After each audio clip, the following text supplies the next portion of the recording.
صلوات بر محمد وآل بیت اعوذ باللہ من الشیطان الرجیم بسم اللہ الرحمن الرحیم الحمد للہ الذی جعل کمال دینہ و تمام نعمتہ بولایت علی ابن ابی طالب الصلاة والسلام و تحیت والاکرام علی عبد المؤید والرسول المسدد المصطفى الامجد الذي سمي في السماء باحمد وفي الارض بالقاسم محمد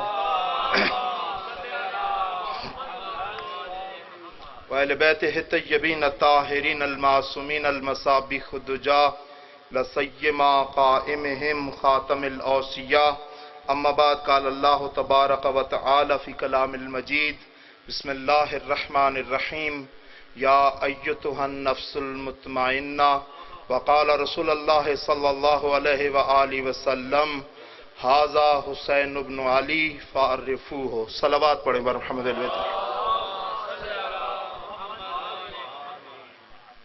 وقت انتہائی مختصر ہے، شاہ صاحب کا حکم تھا تو چند گزارشات آپ کی خدمت میں عرض کر دوں. میں نے قرآن حکیم سے ایک آیہ مجیدہ کی تلاوت کی ہے. اس جس سورہ مبارکہ میں یہ آیت ہے اس سورہ مبارکہ کو سورہ حسین بھی کہتے ہیں، جس میں خداوند قدوس نے ارشاد فرمایا یا ایتها النفس المطمئنہ، اے نفس مطمئنہ ارجعی الی ربک راضیۃ مرضیہ، کہ اپنے پروردگار کی بارگاہ میں پلٹا اس حالت میں کہ وہ تجھ سے راضی ہے اور تو اس سے راضی ہے. یہ آیہ مجیدہ جو نبی اکرم صلی اللہ علیہ وآلہ وسلم پر نازل ہوئی اور نبی علیہ السلام نے اس کو بیان کیا، اس آیت کا مصداق نبی علیہ السلام نے، کوئی بھی مفسر یہ نہیں کہتا کہ نبی علیہ السلام نے فرمایا ہو کہ اس آیت کا مصداق فلاں ہے. کوئی بھی مصداق نبی علیہ السلام نے اس آیت کا بیان نہیں فرمایا. یا 61 ہجری میں 10 محرم کو عاشور کے دن عصر کے وقت جب مولا امام حسین علیہ السلام نے کوفہ کی افواج کو کوفہ کی طرف، شام کی افواج کو شام کی طرف، ان کا جب رخ موڑا تو عاطف غیبی نے یہ صدا دی یا ایتها النفس المطمئنہ، یعنی کہ اس کا مصداق واضح ترین مولا امام حسین علیہ السلام کی ذات ہے کہ جو اطمینان کی اس منزل پر فائز ہے. یہ دو پوری تاریخ کے اندر دو ہستیاں ملتی ہیں کہ جن کو یہ اطمینان کا درجہ اسی دنیا میں عطا کیا گیا ہے. یا 19 رمضان المبارک کو مسجد کوفہ میں مولا امیر علیہ السلام نے فرمایا فزتو برب الکعبہ، یا 61 ہجری کو عاشور کے دن مولا امام حسین علیہ السلام کے لیے یا ایتها النفس المطمئنہ کا لفظ استعمال کیا گیا. نہ انبیاء میں کوئی ملتا ہے نہ اولیاء میں کوئی ملتا ہے کہ جس نے اس دنیا ہی میں اعلان کیا ہو کہ وہ کامیاب ہے. صرف یہ دو ہستیاں ہیں، یہ باپ اور بیٹا، کہ جن کے لیے ایک نے خود اپنے بارے میں کہا کہ میں آج کامیاب ہو گیا ہوں، اور دوسرے کے لیے عاطف غیبی نے صدا دی کہ میں اطمینان کی منزل پر فائز ہوں. وقت نہیں ہے ورنہ میں وضاحت کرتا کہ خود ایک نفس کی کتنی اقسام ہوتی ہیں. صرف میں اشارہ آپ کی خدمت میں عرض کر دوں کہ نفس کی علماء نے 4 قسمیں بیان کی ہیں کہ کوئی بھی شخص ان 4 میں سے کسی ایک منزل پر فائز ہوتا ہے. یا وہ شخص نفس امارہ کی منزل پہ فائز ہوتا ہے، امارہ مطلب کہ گناہ کی طرف دعوت دینے والا نفس. یا اس کے بعد وہ انسان فائز ہوتا ہے کہ نفس لوامہ، یعنی کہ جو اس نفس امارہ کی منزل سے نکلتا ہے اور اس کو اس کا نفس ملامت کرتا ہے، جس کو ہم ضمیر کہتے ہیں. دوسری منزل یہ ہوتی ہے. تیسری منزل ہوتی ہے نفس ملہمہ کی، کہ جہاں پہ خود انسان کو یہ تمیز دے دی جاتی ہے کہ وہ فسق کو بھی پہچانتا ہے اور تقوی کو بھی پہچانتا ہے. یا مزید وضاحت کر دوں کہ وہ انسان کو وہ منزل دے دی جاتی ہے کہ وہ انسان یہ بھی جانتا ہے کہ حق کیا ہے باطل کیا ہے، یہ جان کر وہ حق کی طرف راغب ہوتا ہے. اس کو کہتے ہیں نفس ملہمہ. اور چوتھی منزل جو ہے وہ نفس مطمئنہ کی ہے، جو صرف معصوم کو حاصل ہوتی ہے، غیر معصوم اس منزل تک سفر نہیں کر سکتا. یہ صرف معصوم کی منزل ہوتی ہے کہ وہ نفس مطمئنہ کی منزل پر فائز ہوتا ہے. جو حدیث آپ کی خدمت میں بیان کی، بس 2 جملے اس پہ کہہ کے آپ کی زحمتوں کو تمام کرتا ہوں. حدیث نبی اکرم صلی اللہ علیہ وسلم نے ارشاد فرمائی کہ ھذا حسین ابن علی. مدینہ منورہ میں مولا امام حسین علیہ السلام کی ظاہری طور پر زندگی جو ہے وہ 6 برس ہے. اس عمر میں نبی علیہ السلام نے فرمایا ھذا حسین ابن علی فعرفوہ، یہ حسین ابن علی ہے، اس کو پہچانو، اس کی معرفت حاصل کرو. پھر آگے فرمایا کہ محبی فی الجنہ، اس سے محبت کرنے والا جنت میں ہے. پھر یہاں پہ اختتام نہیں کیا، آگے ایک اور جملہ ارشاد فرمایا وَمُحِبُّ مُحِبِّ فِي الْجَنَّةِ، یعنی کہ جو حسین سے محبت کرتا ہے اس سے جو محبت کرتا ہے وہ بھی جنت میں ہے.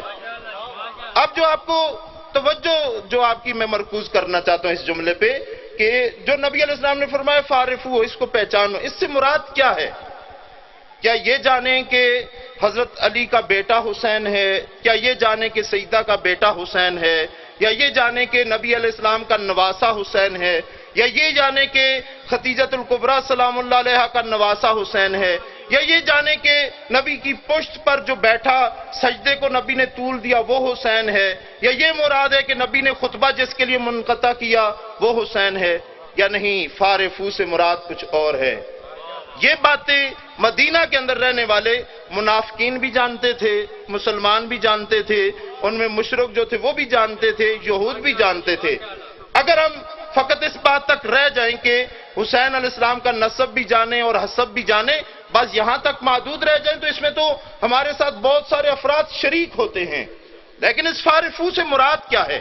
مختصر ترین میں اگر یوں کہوں کہ پورے سمندر کو ایک کوزے میں بند کر کے آپ کی خدمت میں جملہ عرض کر رہا ہوں تو وہ یہ ہے، فارفو سے مراد یہ ہے، فارفو سے یعنی کہ حسین کی معرفت حاصل کرو. اس سے مراد یہ ہے کہ حسین کو جانو کہ حسین تمہارا امام ہے، حسین کا تمہارے اوپر کیا حق ہے اور تمہارا حسین کے اوپر کیا حق ہے.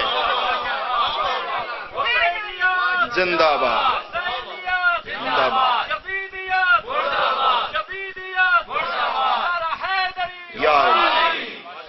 یہ مراد ہے فارفو سے کہ حسین تمہارا امام ہے، حسین کی تمہارے اوپر ولایت ہے. اب اس حق ولایت کو بھی جانو اور یہ بھی جانو کہ وہ حق ولایت تمہارے لیے کون سے فرائض کا تعین کرتی ہے. اگر صرف حسین کو حسب اور نسب کے حوالے سے جانو تو تمام دنیا شریک ہے اس میں، لیکن جو ہمیں دنیا سے امتیاز بخشتی ہے حیثیت وہ یہ بخشتی ہے کہ ہم حسین کو امام سمجھ کر مانتے ہیں، ہم حسین کو اپنا ولی سمجھ کر مانتے ہیں، ہم حسین کی ولایت کو مانتے ہیں اور یہ سمجھتے ہیں کہ حسین کی ولایت کا ہمارے اوپر کیا حق ہے، حسین کی ولایت ہم سے کیا چاہتی ہے، یہ جانتے ہیں. تو تب ایک اور جو روایت میں ارشاد فرمایا کہ حسین پر جو بھی رویا اس پر جنت واجب ہے. لیکن آگے ایک اور جملہ جہاں آگے خطیب نہیں پڑھتے کہ کون سے حسین پہ رو کے، کس طرح حسین پہ رو کے جنت واجب ہے، کہ جب اس کے حق کو پہچان کر اس پر رو گے تو جنت واجب ہے. ورنہ اگر ہندو وہ بھی روتا ہے حسین کو، یا میں یوں کہہ دوں کہ انسان جو ہے وہ حسین کو روتا ہے، جو انسان ہے وہ حسین کو روتا ہے. لیکن کوئی حسین کی مظلومیت کو روتا ہے، کوئی حسین کے صرف دکھ کو محسوس کر کے روتا ہے، لیکن کوئی حسین کو امام سمجھ کے نہیں روتا. اگر کوئی روتا ہے تو وہ یہ قوم ہے جو حسین کو امام سمجھ کر اور حسین کا اپنے اوپر حق سمجھ کر روتی ہے. امام زمانہ کی کیونکہ یہ ایام ہے آخری شعبان کے، میں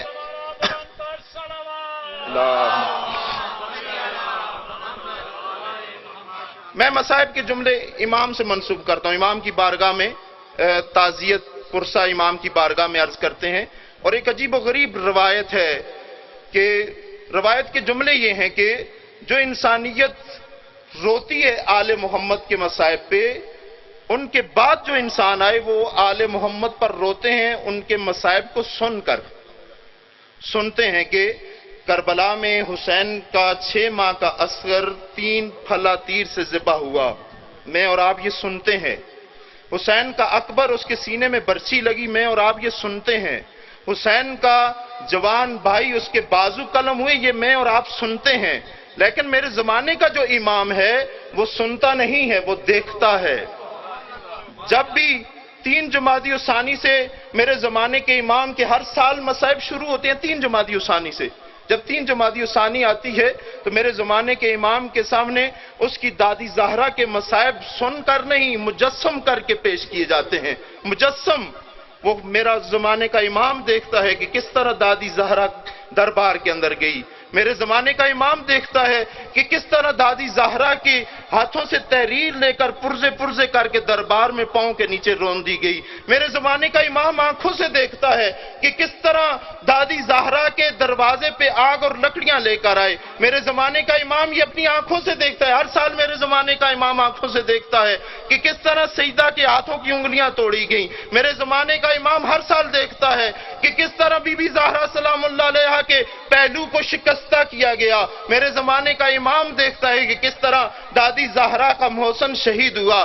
یہیں پہ میرے زمانے کے امام کے مصائب ختم نہیں ہوتے، یا یہ مصائب آنکھوں سے سید سجاد نے دیکھے اور 34 سال خون کے آنسو رویا، یا میرے زمانے کا امام یہ مصائب اپنی آنکھوں سے دیکھتا ہے اور آج 1250 سالوں سے وہ خون کے آنسو رو رہا ہے۔ جب کربلا شروع ہوتی ہے تو میرے زمانے کا امام ہر سال دیکھتا ہے، جب محرم شروع ہوتا ہے تو دیکھتا ہے کہ قافلہ حسینی کربلا کے میدان میں 2 محرم کو پہنچ گیا۔ میرے زمانے کا امام دیکھتا ہے کہ 7 محرم کو خیام حسینی سے پانی ختم ہو جاتا ہے۔ العطش العطش کی صدائیں ہم کتابوں میں پڑھتے ہیں اور سنتے ہیں، لیکن زمانے کا امام ان بچوں کی صدائیں اپنی کانوں سے سنتا ہے۔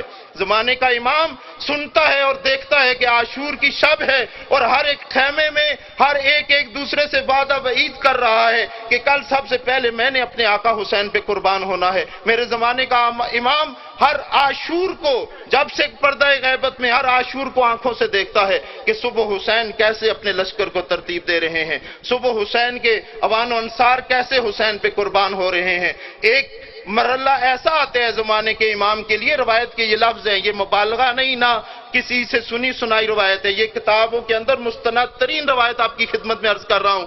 ایک موقع ایسا آتا ہے زمانے کے امام پر کہ جب وہ دیکھتا ہے زمانے کا امام کہ میرا مولا حسین کربلا کے میدان میں حل من ناصر ینصرنا کی صدا بلند کرتا ہے اور اس کے بعد خیام سے رونے کی آواز بلند ہوتی ہے۔ مولا حسین خیام کے اندر آتے ہیں تو یا بیبیاں کہتی ہیں مولا حسین سے کہ ہے حسین، جب تم نے صدائے استغاثہ بلند کی تو اصغر نے اپنے آپ کو جھولے سے نیچے گرا دیا ہے۔ اب مولا حسین کے اس ننھے کو میرا امام خود آنکھوں سے دیکھتا ہے کہ کیسے اس ننھے اصغر کو اٹھا کے مولا حسین اشقیاء کی طرف لے کر جاتے ہیں۔ اشقیاء ایک دوسرے سے کہتے ہیں حسین تمہارے پاس قرآن لے کر آیا ہے۔ ہاں، حسین قرآن ہی لایا تھا، قرآن کا ایک پارہ لے کر آیا تھا حسین۔ حسین سے کہتے ہیں کہ بچے کا بہانہ کر کے خود پانی پینا چاہتا ہے۔ مولا حسین اصغر کی طرف دیکھ کر کہتے ہیں اے اصغر، جس طرح نبی پر نصارہ نے اعتراض کیا تھا اور نبی مجھے گواہ بنا کر مبالغہ کے میدان میں لے گئے، آج تیرے بابا حسین پہ وقت ہے، اپنے بابا کی گواہی دے۔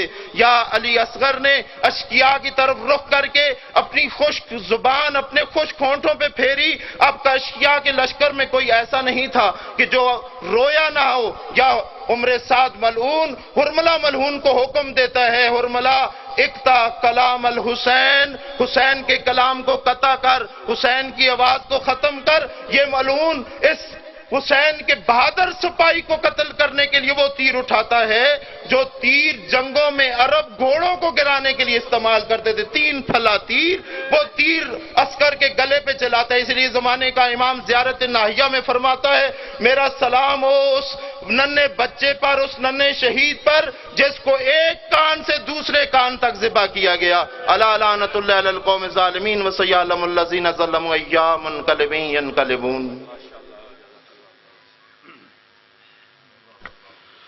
غم شبیر میں رونے سے بقا ملتی ہے، غم شبیر میں رونے سے بقا ملتی ہے، در عباس پہ جانے سے وفا ملتی ہے۔ چلا آئے جو حر کی طرح شرمندہ ہو کر، ایسے انسان کو زہرا کی دعا ملتی ہے۔ مومنین کرام، اب آپ کے سامنے مولانا غلام اصغر اوان صاحب مجلس اعزا سے خطاب فرمائیں گے۔ آپ تشریف رکھیں۔ بالکل ہم پروگرام کو بہت مختصر کر رہے ہیں اور آخر میں آپ کے جن کا آپ کو انتظار ہے، ذاکر قاری محمود رضا غوری صاحب، وہ یا پہنچ چکے ہوں گے یا پہنچنے والے ہیں، تو ان کے بعد ذاکر صاحب نے مجلس پڑھنی ہے. بر محمد و آل محمد صلوات.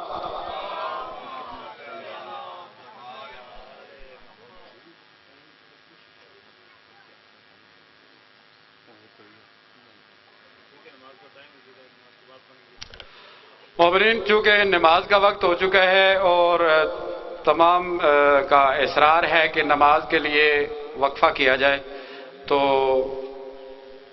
نماز ظہر کے فوراً بعد یعنی 10-15 منٹ کے فوراً بعد مجلس اذان دوبارہ شروع کر دیں گے.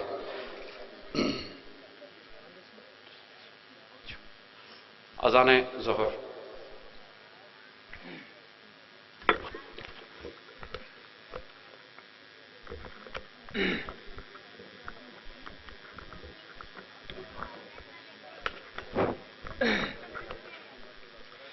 ماشاءاللہ لا حول ولا قوة الا باللہ العلی العظیم.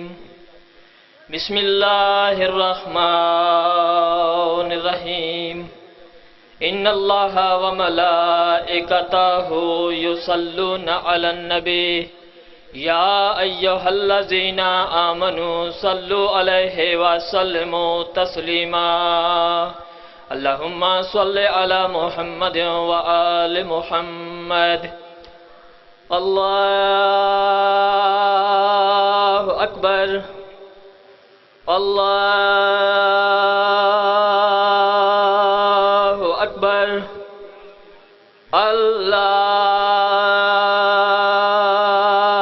اللہ اکبر. اللہ اکبر.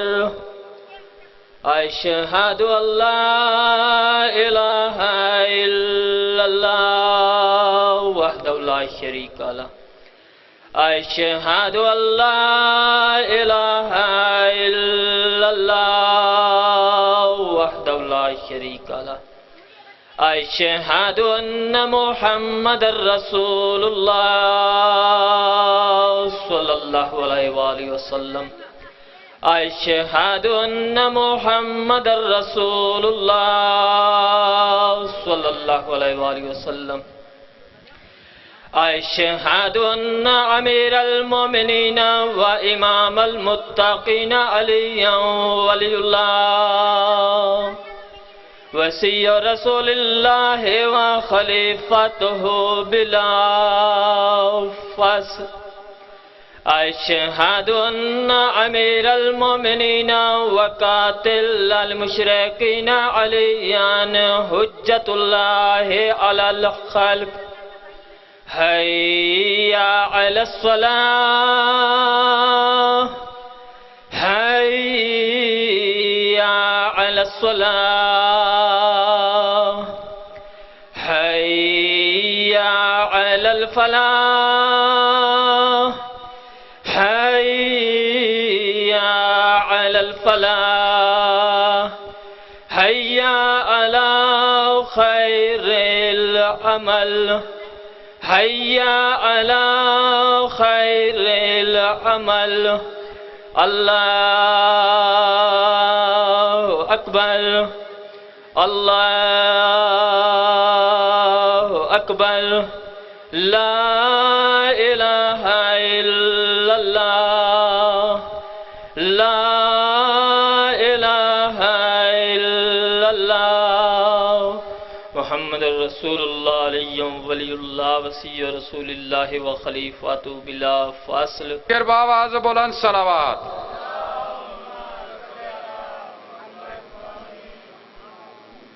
عشق عباس جو ایک بار اثر کرتا ہے، عشق عباس جو ایک بار اثر کرتا ہے، پھر لہو بن کر وہ نسلوں میں سفر کرتا ہے. عشق عباس جو ایک بار اثر کرتا ہے، پھر لہو بن کر وہ نسلوں میں سفر کرتا ہے. میں تو پرچم کو سناتا ہوں مصیبت اپنی. میں تو پرچم کو سناتا ہوں مصیبت اپنی. کون عباس کو نہ جانے خبر کرتا ہے. نعرہ حیدری.